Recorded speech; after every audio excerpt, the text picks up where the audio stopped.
They had done 18 trenches, they dug across the site, and they had found archaeology in every trench. At that point, my husband said, "We can't afford this, we have to pull out." What tilted balance basically does is it tilts the balance in favour of sustainable development. Welcome to the Self Builders Podcast, the podcast that covers everything you need to know to get on the way to building your own house. We're brought to you by Mayflower Mortgage and Finance, the self-building finance specialist in the UK. So, hello and welcome back to the Self Builders Podcast, brought to you by Mayflower Mortgages. I'm your host again, Jack Dugan, and we're here to help you sort of navigate the journey from idea to completion on your self-build and development projects. Today's episode is a little bit different to the usual in terms of a sort of house builder that's gone through the process and is sort of nearing the end and going through the ins and outs. We're joined by a chartered architect, Caroline, who's got over 30 years of experience, not just advising clients, but is also actively navigating the planning system herself and finding out all the sort of pitfalls and frustrations that go along with it. So welcome, Caroline. Welcome to the podcast. Thank you very much. All right. Before we get into the planning side, we could just start by, a quick introduction to yourself and tell us a bit about your background and, your sort of motivation for sort of kicking off this project, if that's all right. Sure. So I live in the southwest with my husband and my two sons, and I've been an architect for almost 30 years. And I kind of do mainly residential, one-off clients, small developments, and a little bit of care homes and community buildings. And about 3 years ago, our youngest son has a rare genetic condition which causes him to have uncontrolled epilepsy and a learning disability. And 3 years ago, he turned 18. And we started thinking about what does his life look like once he's out of full-time special needs education, because we know that he's very unlikely to just get a job with somebody else. And we wanted to give him an opportunity to get away from the Xbox and YouTube. So for us, what we felt would be the best option would be if we could have a house for us, a small self-contained annex for Louis, and at least a couple of acres of land. And the idea is that he can help his dad to sort of manage the land, which is something that he likes doing, and he does quite a lot of that at college. Give him a strimmer or a sit-on mower, and he's a very happy bunny. And we weren't actually intending initially to do a self-build. That wasn't on the cards. Even though I'm an architect, we initially started looking at, can we move and can we buy somewhere with some land, way out of our budget. Then we looked at, could we buy something that backs onto land and approach the landowners? That wasn't really getting us anywhere. And slowly, bit by bit, we sort of were funneled into the self-build thing. And I suppose it's taken us 3 years to get to where we are now. So we're currently in a position where our planning application is in at the moment. But as self-builds go, it's a bit unusual in that we're actually submitting for 9 dwellings. We never intended to submit for 9 dwellings. We were kind of thinking 1, maybe 2. But what we found when we started looking at plots, what we found for us was that quite a lot of plots that had some land were very rural. And that would be fine for us, but for Louis, because he won't be able to drive or probably even get public transport by himself, it meant that he would still be very much dependent on us. And we're trying to make him as independent, we allow him to be as independent as possible. So for us, one of our key things was that we wanted the site to be somewhere where he could walk to a pub and a shop safely by himself, because we felt that that would give him a sort of another level of independence. And that, again, gave us lots of problems, because if there was a plot that was on the edge of a small town or a large village, often we were competing with house builders, understandably. And so it kind of meant that we were looking at the sort of slightly more marginal sites, the sites that the developers didn't want, either because they were a bit more risky or because there were additional costs or things like that. We looked, I suppose I probably did probably 10 serious feasibility studies on plots and things that had come up, where I'd look at planning history and, I'd do a feasibility study. Because I think by the time you get to the point of actually bidding on a site, you have to know your numbers. You have to really have kind of metaphorically moved in. So there's loads of work. I mean, the amount of work that self-builders have to do to get to that point where they think, yeah, we're going to bid on this is quite a lot. So I would suppose probably from about 10 that we seriously looked at, we made bids on 6. 2 owners pulled out because we just weren't, well, nobody was giving them the kind of money that they thought the land was worth. And I think land values have gone down a lot since COVID, at least in my experience with sort of small developments, because of course prices have gone down or stagnated, build costs have gone up, and the bit in the middle that's getting squeezed is the land values. So a few owners took their stuff off the market because it was just like they're not getting what they think it's worth. And then the others we were outbid on. And then finally, a year ago, a site came on the market in the right area for us in Wiltshire, and it met the criteria in that it was on the edge of a village with a pub, a shop, primary school, so a bus stop, that type of thing. So it had some services, and importantly for me, I knew that it was in a local authority that wasn't meeting its 5-year housing land supply targets, and I knew that that gave us a way of getting planning on a site that ordinarily wouldn't have, because this piece of land is outside the settlement boundary. And that's a policy within the NPPF called the tilted balance policy. So where we are at the moment, so we ended up with this site. So we bought a 4-acre site. Yep. With the intention initially of building 2, maybe 3 houses on. And for various reasons that we can go into, that's now grown to 9. Amazing. So, Before we get on to sort of the tilted balance side of things, so how long have you been looking for the plot? When did you start your search, and when did it sort of finally? So it took us 2 years. It took us 2 years to find the plot. And like I say, we bid on various things. Once we'd found the plot, we made an offer. We got into a bidding war with a neighbour. And then it went to best and final offers. And so we made our final offer. And, thankfully, we were the highest bidder. I've since found out that actually we were only the highest bidder by about £1,600. So, it was quite kind of close to the wire. Yeah. But what we had to do in order to actually get it, the reason that I think we had been getting outbid each time was that my husband I'm not blaming it totally on my husband, but my husband is fairly risk averse. And I got to the point of saying to him after sort of 2 years, look, if we find another plot that we think is right, we are just going to have to be a bit braver. We're going to have to take a risk, because if it's got planning, we can't afford it because we keep getting outbid. And this land came up for sale. It had quite a checkered planning history. It never had anything refused, but it had several applications withdrawn. But actually, that gave us a bit of an opportunity, because it meant that I could see a lot of the comments that had come in for the previous applications in terms of the planning policy and, planning comments from the various officers and the locals. It was quite contentious in the village where it is. So the previous application had hundreds of objections, and it was quite polarising. So it's a bit of a political kind of hot potato.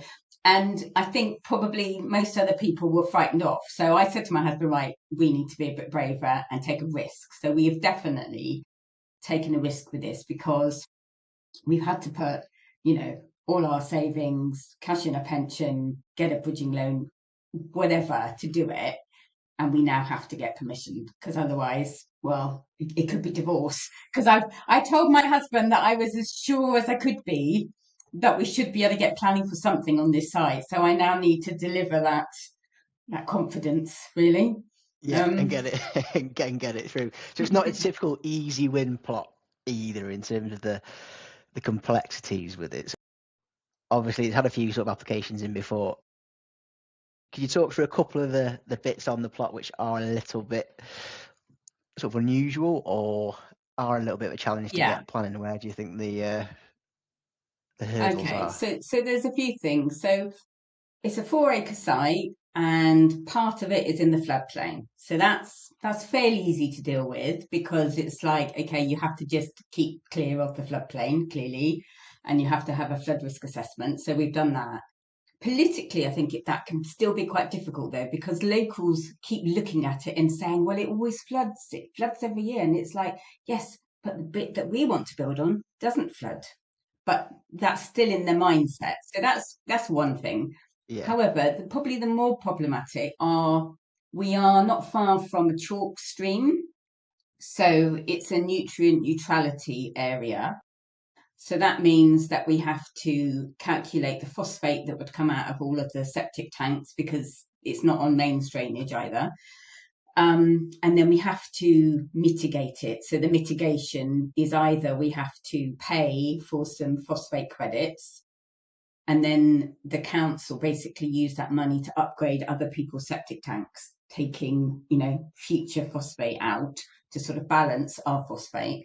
So that's effectively a cost. So I calculated that for the 9 houses, that phosphate mitigation is probably going to cost us about 80, £90,000.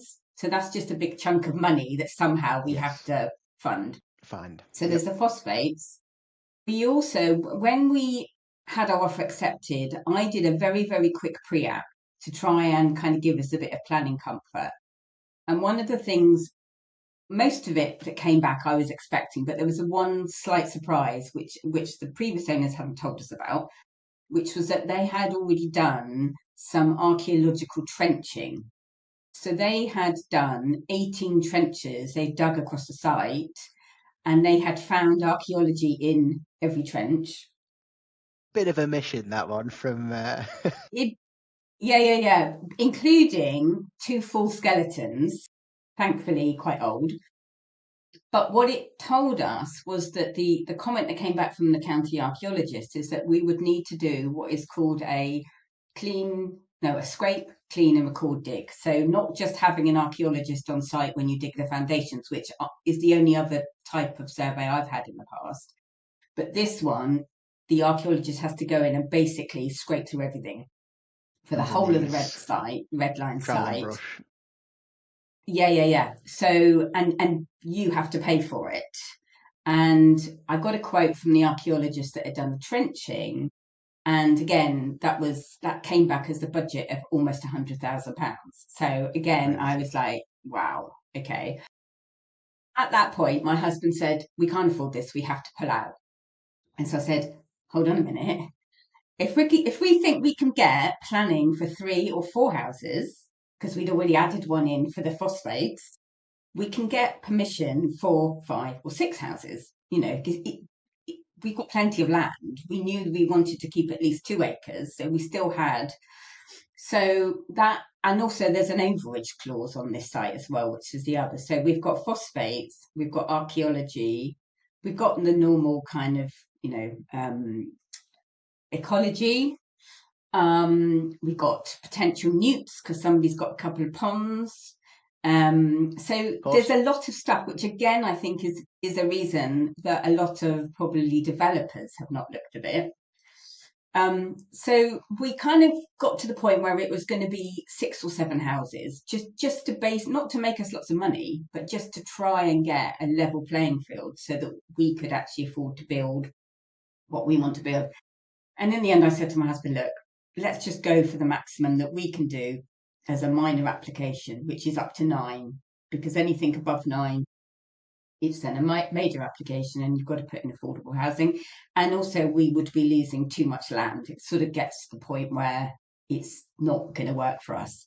So that's how we've ended up with 9. So it's phosphates, archaeology, ecology, Yeah, quite a lot.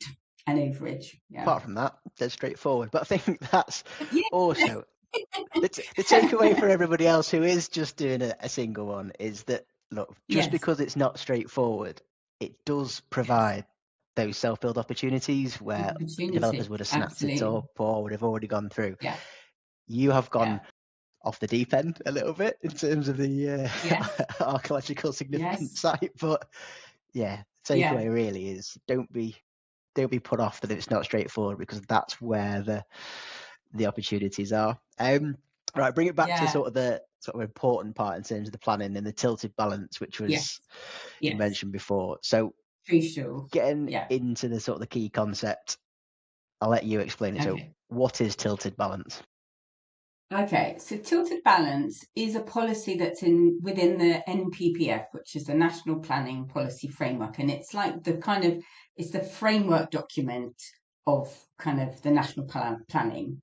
And what it basically is saying to councils is if you can't meet your 5-year housing land supply targets, which the government sets them all, then you may need to look outside of your current settlement boundaries to look for more land. So what tilted balance basically does is it tilts the balance in favour of sustainable development.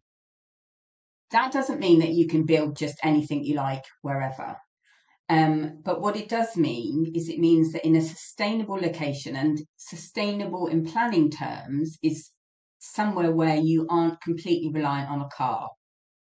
And they can be quite specific about it. So this site I knew would be classed as sustainable because from it we can walk on a pavement with street lighting to the services of the village.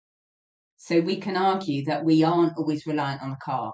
I had looked at other planning applications that had failed for tilted balance, and they were on the edge of a village, but there was no footpaths. And so the argument is, well, you're not going to walk up that lane to go to the pub. You're going to get in the car because it's not safe. So you need to find a site that is basically on the edge of a town or a village, ideally next to the settlement boundary, but not necessarily. It can be a little bit away. Ours actually is right up against the settlement boundary, so that helps. It then needs to have this sort of walkability, if you like, to some services. And that might just be a pub and a shop. With ours, it's a pub and a shop and a primary school, and then there are bus stops, and then there's a town with a mainline train station. So, the more of those boxes you can tick, the better. But what is interesting, I think, is that I've been trying to find out how many local authorities across the UK currently not meeting their 5-year housing land supply. And there's no real definitive list, but Savills do like an annual report, don't they?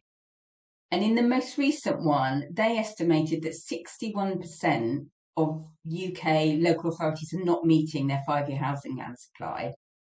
And if you Google for the Savills property report, they have a really helpful map on there which shows you all the local authorities that they believe are not meeting their 5-year housing land supply. And there's a swathe of them across southeast, central, southwest. It's mainly up in the north where they're meeting their targets. I think in 2024 they recalculated the targets, and like where we are, Wiltshire, their targets went up by 84%.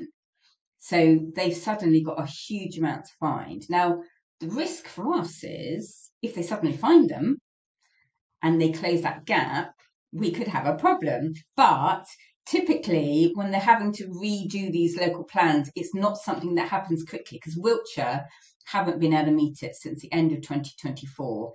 And they still don't appear to be any closer at the moment. The last time they tried to submit something to the government, it got thrown back at them. So I'm hoping that obviously it doesn't, It continues kick for a in little bit before we've got our longer. planning. Yeah. So I think that's really good to say. So yeah, the tilted balance is triggered when the local authority can't demonstrate that 5-year housing supply, and it's a little bit like the referee changing the rules a little bit, or putting the thumb Yes. on the scales to be in favour of the application, moving it from a balanced argument to a why can't Yeah. we lend would be my Yes. sort Yeah. of It basically. idiot's So what analogy. it basically Yeah, it basically says there is a presumption in favour of, instead of, if you're outside the settlement boundary, it's there is a presumption that there's no additional So there needs to be a housing. very strong reason to refuse, especially if it's got that sustainability Yeah, sort of yeah, in with it. So again, yeah. top tip for anyone listening who's looking at plots and looking at these sort of things, don't just miss it off. But why do you think it's not more widely known, this little loophole? I think it's like sort I of don't know. complexity of the I mean, planning policy or lack of all guidance, or is it just that developers keep these little sort of the bigger developers or companies keep these little nuggets to themselves? It doesn't pass on to sort I of the public suppose, awareness as much. yeah, I suppose when you see a new big, Persimmon Homes or one of the other big house builders going up, and it's typically on the edge of a town or on the edge of a village, that's because they have either used a tilted balance or that land has been allocated by a local authority, and that would have been land that was outside the settlement boundary at some point. And possibly the sort of general public and most self builders think, well, that's kind of because it's a big development and it's not actually going to be possible to do that with a smaller development. But it is. The trick is knowing, firstly, where is the settlement boundary? Because that actually can catch people out.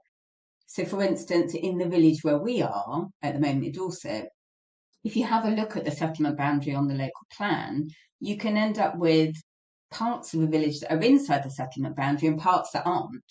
So you could see a piece of land that you think, oh yeah, that's between two houses, that will be fine.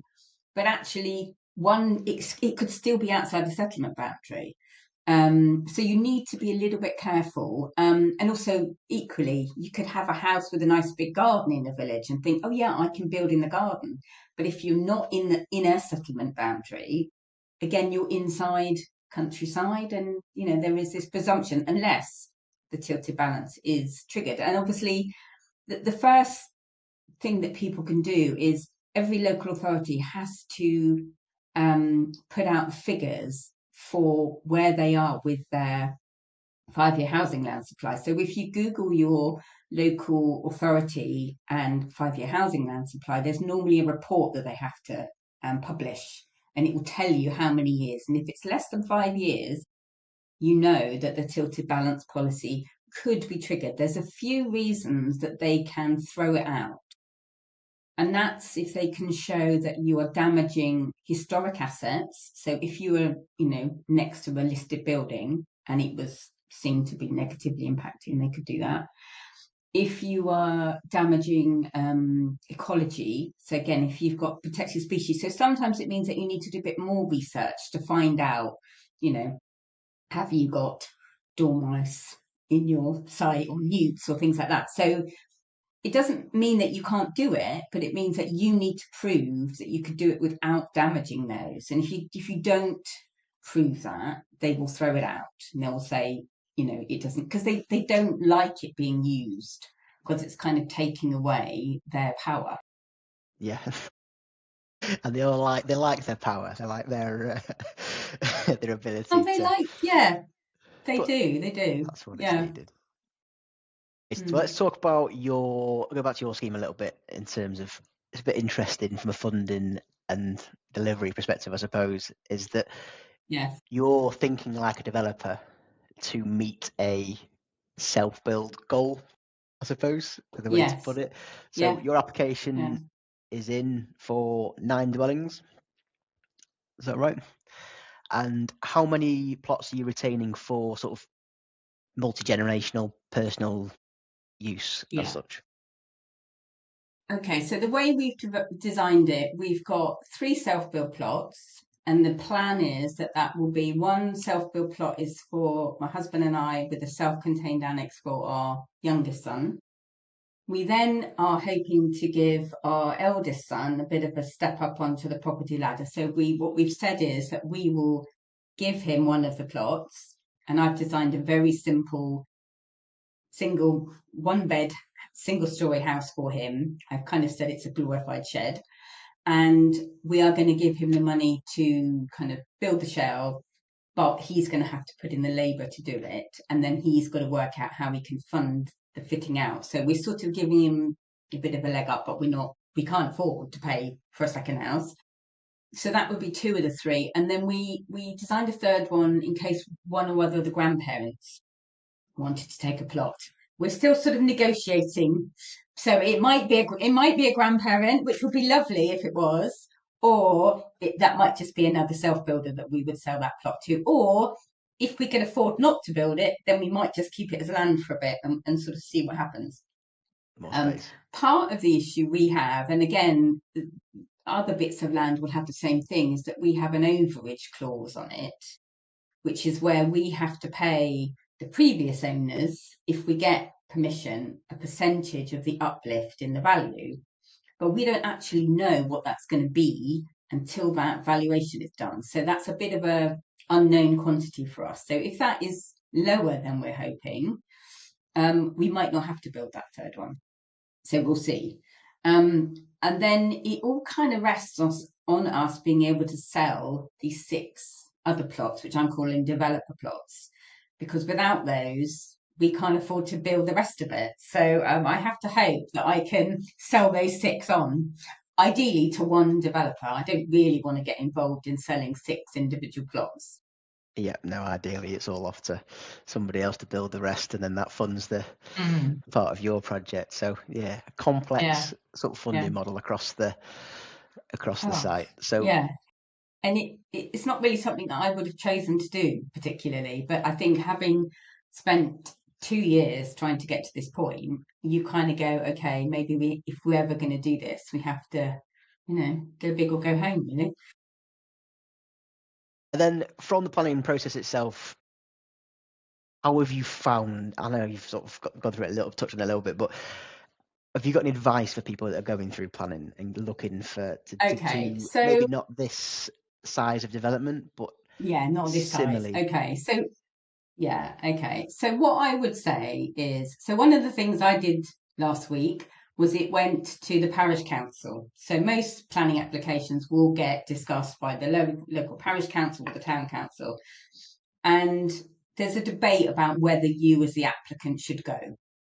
So I went and I spoke, and I've been to a couple of these parish councils recently just to kind of get a feel for it and what they were like, because there was another planning application came up in the same village.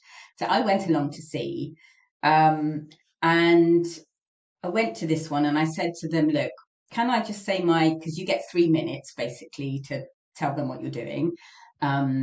So I thought I'll ask to do my 3 minutes first and then I'll leave, because I didn't really want to hear everybody,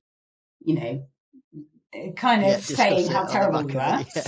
And also I did also feel it was a bit intimidatory, because I felt like, they should have the right to debate it as they want without me being there.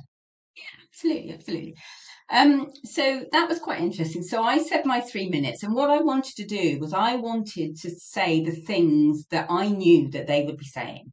So I knew that people would get up and say, oh, it floods. So the first thing I said to them was I explained the flood issues, and I said, some of the land floods, absolutely. I'm not saying that it's not, and some of it is in the floodplain, but none of that is in this site. Because I think what happens is people get ideas in their head and they haven't necessarily read all your drawings. They don't know the plans as you can. And I think sometimes you can take the sting out of it a little bit if you go along, because of course there's me saying none of that land that floods is within the site. They can't then say it floods because I've just told them it doesn't. So I did that, and then I left. And I think even if people aren't going to listen to you, I think at least you must get some kind of begrudging, acceptance that you are a person, you're a family, you're not a faceless developer. You're not just doing it to make money. You want to actually live in the village or the town. So I think actually going along and putting a face to a name, even if it's quite nerve-wracking, is worth doing. You don't necessarily have to speak yourself. You could ask your architect, or you could ask a planning consultant. You can take someone with you. So I took my dad. I mean, I've been doing this for 30 years and it's still nerve-wracking, even for me. And I've had to speak at planning applications and planning appeals and things like that. But when it's when it's your future, it's quite nerve-wracking. So I would say, if you can go along, I would also say talk to some neighbours, because they won't necessarily all be against it. I mean, I've managed to speak to a few of my neighbours there, and actually 2 or 3 are kind of like, yeah, we're okay. I showed them the plans, and they sort of said, we can see that you're trying to be as sensitive as you can. And when I talked about the fact that actually we're not building all these houses to make loads of money, we're building them just to allow us to kind of break even. So I think they could see that. I think it definitely will help if you talk to people.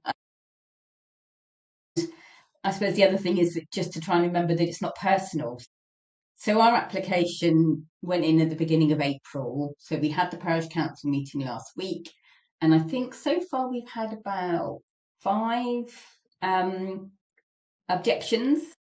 The other thing I think that people forget is that people can put in a comment of support. We have actually had one supporting it. But again, if you can talk, if you know anybody close to you, any neighbours, I mean, they can't be, family from the next town or something. They won't take notice of that. But you can just say to people, look, if you are supportive, could you just literally put in a line just saying, I live in the town or I live in the village, and actually I think this is acceptable. It won't necessarily change the planning officer's mind, but it at least shows that not everybody is against this. Yeah, and I think from your side as well, it helps a little bit, because oftentimes you see on the planning applications the list of objections, and it can feel a little bit heavy sometimes. But It then can. I've spoken to a few Yeah, people and done it before, and I go and have a look at other people's applications, because everybody's got the same. So it's not personal. It's not absolutely. just you having those Yeah, comments and those objections. It is almost part of the process. Now, some will get more than others for absolutely. other different reasons, Yeah, but it's not yeah, a reason to give up or to feel yeah. disheartened as such. It is No, you are changing the landscape of an area. People don't like change yeah, in general, and that's no, where those sort of challenges and complaints or objections come from. But yeah, you're definitely not yeah, alone, and yeah, no, it's on every application, isn't it? It's very rare you get an application which just flies through, no problems. Everyone's all no, supportive for yeah. it, and Yeah, I think the other thing that, as an architect, that I find is quite interesting is that a lot of people think that something that's had something refused before is a really negative thing, or if you get an application refused, it's a really negative thing. But actually, what I would say again is that sometimes that gives you an opportunity. So I managed to get planning permission for my sister some years back on a site that she bought at auction, and the site was in a town, it was in a settlement boundary between houses, but it had just been badly planned by a developer, and they got permission for a couple, and they had this bit of leftover land, and they couldn't seem to get anything approved, and they had 3 rejections and an appeal got rejected. And she sent me a thing and said, oh, do you think they were selling it for like £15,000 at the time, this piece of land? And she said to me, do you think I could get a house on this? And I looked at it initially and I thought, very unlikely if they're selling it for that price. But when I looked at the file, I went, actually, do you know what? I think you could. And the reason that I felt that was I could see all of the reasons that they'd refused, particularly the appeal. And what you know is, as long as you're not doing those things, they don't have a reason to refuse it. And so we got permission first time, and it went to a planning committee. And it was like all the things that they'd refused it on, we managed to avoid. So sometimes a refusal is a good kind of blueprint for how you can get an yes, approval. use the resources that are there, and Yeah, yeah, yeah. build Yeah, on the definitely. information that's available. Oh, Yeah, amazing. yeah. And then people are thinking, could I actually do something similar? Where do you think they should start if they were going to do this application? I Understand the local suppose, authority housing yeah. supply is your first port of call, and then widen your search Yes, beyond the traditional plots, service plots, and things like that. Be braver, go yeah. I wider. mean, I suppose the thing to do would be to work out where you want to be location wise. find out whether the local authorities are meeting their 5-year housing land supply. And it could be if you spoke to some local planning consultants Big and professional kind of advice got their early as view. well. Yeah, and just find out, do you know where the local authority are in terms of meeting their housing land supply? Because what you don't want to do is get halfway through the process and find that now they're just about to issue their, newly emerging local plan. But local planning consultants should know, because they have to keep reporting where they are in the process. So I would say, find out where your local authority is on the housing land supply, find out where the settlement boundaries are, and then start looking for land, either stuff that comes up for sale, and see, is it next to the settlement boundary or is it close? It doesn't need to necessarily be right attached. If it is right attached, then that's great. And just have a look at, could you walk from it to something? So it's all of those. Yeah, and just looking at all the usual stuff of houses that have got big gardens. Again, is the garden within the settlement boundary? Because sometimes they put the settlement boundary right up against the edge of the house, but if they're not meeting their housing land supply, then that might be fine to put something in the garden. Perfect. Right. Well, that was brilliant. Thank you very much. It was a real eye opener in terms of what you're looking to do and sort consent and all those sort of things. Yeah, thank you so much. I think the key sort of takeaway is that there are opportunities in the planning system. You need to know where to look and sort of how to approach them, but there are some out there which are not just traditional, simple plots that are easily lined up for development. You can unearth a couple of gems with a few skeletons in the in the ground. Let's hope we don't see any more. keep those hidden. So no, but thank you very much for coming on and discussing your sort of plans. Next step, planning permission, and then we'll move on with the funding. Yeah. Which is that's going to be an interesting one. We'll get it sorted. Well, thank you for listening, and I'll see you on the next episode.